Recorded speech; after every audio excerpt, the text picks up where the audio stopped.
Hello friends and neighbors, this is probably the last video that you'll see from this location for a while, as I will be heading back to Bowling Green tomorrow. But I finished reading my second new book from the year, and I wanted to tell you about it.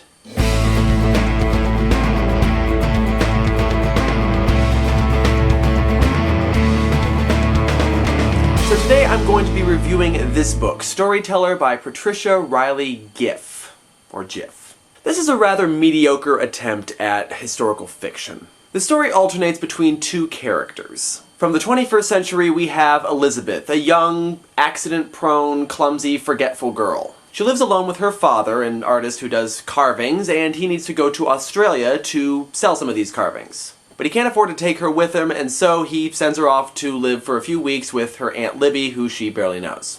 While they're adjusting to her new life, she is introduced to a drawing of an ancestor of hers known as Z. And thus we have our other character, Z from the 18th century, living during the very beginnings of the American Revolution. She is also a young, accident-prone, clumsy, forgetful girl. And we learn about her story as she is caught between this growing tension between the Loyalists and the Patriots, which eventually finds her with her house destroyed and pretty much everything she has known gone.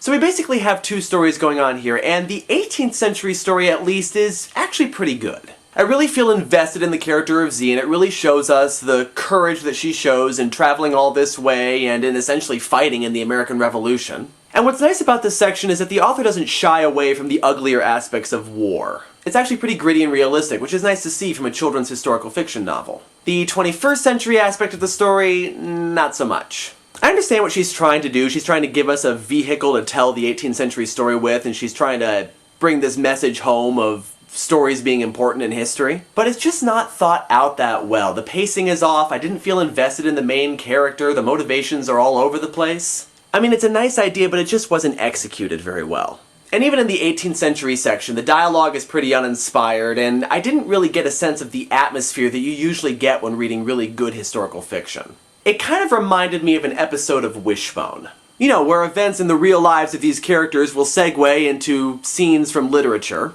And don't get me wrong, I love Wishbone, but what works for a half-hour episode of a kid's show doesn't necessarily work well for a novel. For all that though, it's not a bad novel. The stories aren't that great, but the transitions between them are usually pretty creative, usually taking some aspect of one character's life and showing the parallel in the other character's life. And the message is a good one, talking about how important the stories in history are and how important it is that we pass these stories along. And of course it shows the parallels between the two characters pretty strongly, and so in that sense it does everything the historical fiction really should do.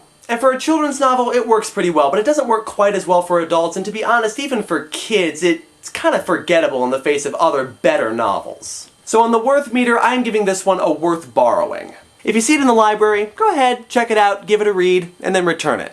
Don't pay money for it. And that's it for this book review. Until next time, I'll see you back in front of my old, new bookshelf background. See ya.